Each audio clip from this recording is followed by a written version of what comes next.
Bandang 9:37 a.m. local time. Tahimik ang umaga sa naval base ng Iran sa Bandar Abbas. Nakadaong sa pier ang Iranian frigate na Sahand kasama ang mahigit 100 barko ng Iranian Navy. Sa unang tingin, parang normal lamang ang lahat. Ang mga tripulante ay abala sa paghahanda. Ang mga radar system ay nagsisimula ng umandar at ang mga opisyal ay nag-uusap sa command deck. Ngunit ang hindi alam ng mga Iranian sailors, sa mismong oras na iyon ay nagsimula na ang isang operasyon na magbabago sa takbo ng araw na iyon. Pero bago tayo magsimula, huwag kalimutang i-like ang video na ito. Malaking bagay na ito para sa aming mga content creator. Maraming salamat at ngayon, simulan na natin. Ang plano ng Iran ay simple.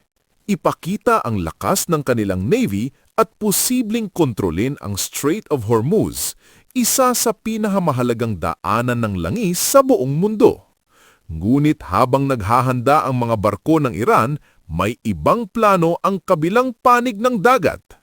Sa malawak na tubig ng Persian Gulf at Gulf of Oman, tahimik na nakapwesto ang mga destroyer at submarine ng US Navy. Walang ingay. Walang babala. Ngulit sa loob ng mga barkong iyon, handa na ang isang sandata na kilala sa buong mundo na high precision at mapanganib, ang Tomahawk Cruise Missile. Ilang seconds lang ang lumipas at sunod-sunod na lumipad ang mga Tomahawk missile mula sa mga launch tubes ng US ships. Sa unang sandali ng paglipad, parang ordinaryong rocket lamang ang mga ito. Ngunit kapag nasa himpapawid na, bigla silang bumababa sa napakababang altitude, mga 30 feet lamang mula sa ibabaw ng dagat. Ito ang dahilan kung bakit napakahirap nilang matutukoy sa radar. Parang mga anino lamang na mabilis na dumabaan sa ibabaw ng tubig. Habang lumilipad ang mga misil, sinusundan nila ang mga waypoint na itinakda noong gabi pa lamang. Bawat target ay maingat na pinili at bawat misil ay may sariling ruta upang maiwasan ang banggaan at upang matiyak na tama ang tatamaan. Nang marating nila ang baybayin ng Iran, nagsimulang gumana ang kanilang terrain matching system. Gumagamit ito ng radar altimeter upang basahin ang hugis ng lupa, ang mga bundok, lambak at burol, at ikinukumpara ito sa nakaimbak na mapa sa kanilang computer. Sa loob lamang ng ilang seconds, alam na ng missile kung nasaan ito. Parang isang taong nagmamaneho sa gitna ng makapal na fog, ngulit biglang nakilala ang kalsadang kabisado niya. Samantala, sa frigate na Sahand, nagsisimula pa lamang mag-activate ang kanilang mga weapon systems. Mabilis na kumikilos ang crew upang ihanda sa paggamit ang kanilang mga missile launcher. Ngulit kulang na kulang ang oras. Sa command center ng isang US destroyer, nakatutok ang mga operator sa live feed mula sa MQ-9 drone na umiikot sa himpapawid.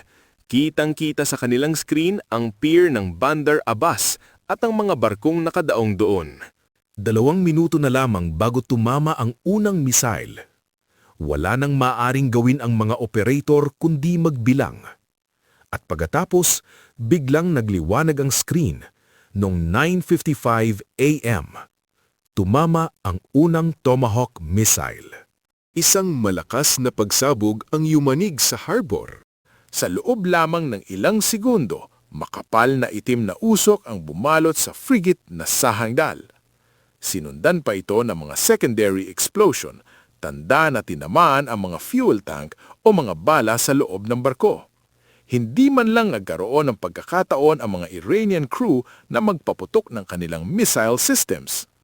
Habang nasusunog ang salhan, papalapit naman ang ikalawang Tomahawk missile sa isa pang target, ang frigate na Sabalon. Gumagamit ang missile na ito ng espesyal na guidance system na tinatawag na digital scene matching. Sa madaling salita, kinukumpara ng missile ang nakikita ng kamera nito sa larawan ng target mula sa satellite. Parang facial recognition system, ngunit para sa mga gusali at barko.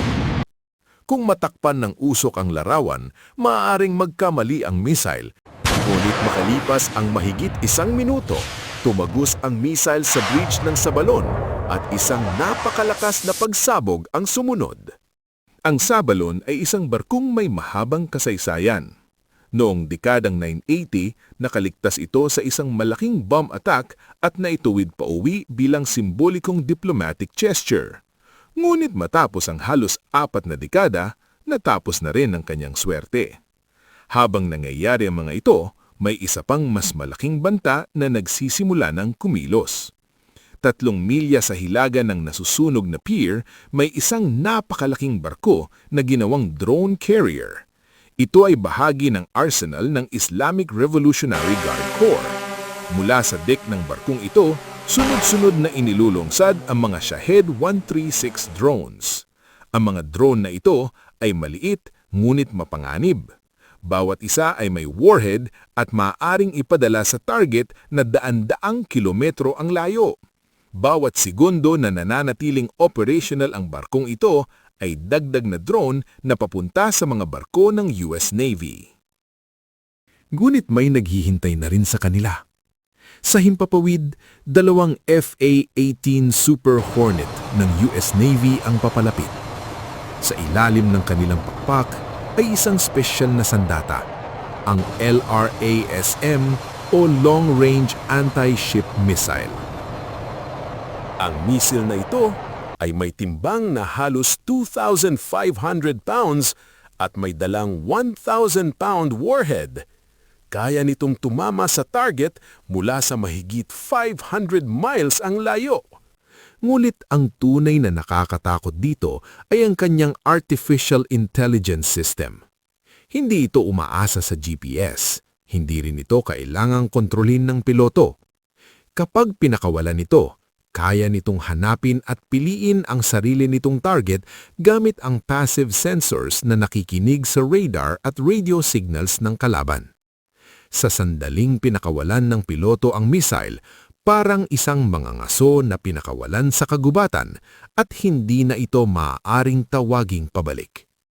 Habang papalapit ang LRASM sa drone carrier ng Iran, patuloy pa ring naglalabas ng drone ng barko. Ngunit nang marating ng missile ang huling milya ng kanyang paglipad, direkta itong pumasok sa deck ng barko at sumabog sa loob ng drone storage bay. Makaraan ng ilang seconds, tumama pa ang ikalawang missile sa waterline ng barko. Ang resulta ay mabilis. Ang napakalaking drone carrier ay nagsimulang yumuko at lumubog sa tubig. Ngunit hindi pa doon nagtatapos ang laban. Mahigit 200 milya sa silangan sa Konarak Naval Base, naroon ang flagship ng Iran na Jamaran. Ito ang barkong madalas ipakita ng Iran sa kanilang telebisyon bilang simbolo ng kanilang lakas sa dagat. Sa papel, isa itong modernong warship na may mga anti-ship missile at air defense system. Ngunit ngayon, haharap ito sa tungay na laban. Isang US Navy jet ang nagpakawala ng AGM-84 missile patungo sa harbor kung saan nakadaong ang Jamanan. Sa huling bahagi ng paglapit, may live video feed ang piloto mula sa kamera ng missile. Parang isang surgeon na gumagawa ng operasyon mula sa napakalayong distansya. Habang nakikita ng piloto ang mga crew ng Jamaran na tumatakbo papunta sa kanilang missile launchers, itinutok niya ang crosshair sa engine room ng barko. 1 milya na lamang ang layo ng missile. Pagkatapos ay pumasok ang warhead sa hull ng barko at sumabog sa loob ng engine compartment. Sa loob lamang ng ilang sandali, naputol ang backbone ng barko at nagsimulang lumubog ang flagship ng Iran sa sariling harbor nito. Habang nasusunog ang mga barko sa Bandar Abbas, may isa pang problema na kailangang harapin ng US Navy. Mahigit 200 fast attack boats ng IRGC ang tumakas papunta sa Strait of Hormuz. Ang mga bangkang ito ay maliit ngunit napakabilis at may dalang anti-ship missiles. Ang kanilang plano ay magtago sa pagitan ng mga malalaking oil tanker at cargo ships upang mahirapan ang mga radar at missile system ng kalaban. Ito ang taktika na pinaghandaan ng Iran sa loob ng maraming taon. Ngunit mabilis ding tumugon ang US Forces. Isang MH-60 helicopter ang unang nakakita sa grupo ng mga bangka. Gamit ang Hellfire missile, isa-isa nitong pinasabog ang mga fast attack boats habang sinusubukan ng mga ito na magtago sa likod ng malalaking tanker. Di nagtagal, dumating din ang P-8 Poseidon Patrol Aircraft na may dalang mas mabibigat na sandata. Ang mga bangkang nasa bukas na tubig ay tinamaan ng Harpoon missiles habang ang mga malalapit sa tanker ay pinaputukan ng 20mm cannon ng F/A-18 fighter jets. Sa loob lamang ng ilang oras, marami sa mga bangkang ito ang nasira, lumubog o iniwan ng kanilang crew. Pagsapit ng tanghali, ang mga naval base ng Iran sa lugar ay halos puno ng nasusunog na bakal at usok. Maraming barko ang wala na sa laban. Ang ilan sa mga fast attack boats ay nakatakas papunta sa mababaw na bahagi ng dagat malapit sa mga isla, kung saan mahirap silang habulin ng malalaking missile. Ngunit ayon sa US Navy, hindi pa doon nagtatapos ang kanilang operasyon dahil kahit sa mga lugar na iyon, may mga sandata pa rin silang nakalaan at ang laban sa Strait of Hormuz ay maaaring hindi pa tapos. Kung nagustuhan mo ang video na ito, huwag kalimutang pindutin ang like, share at mag-iwan ng iyong komento sa ibaba.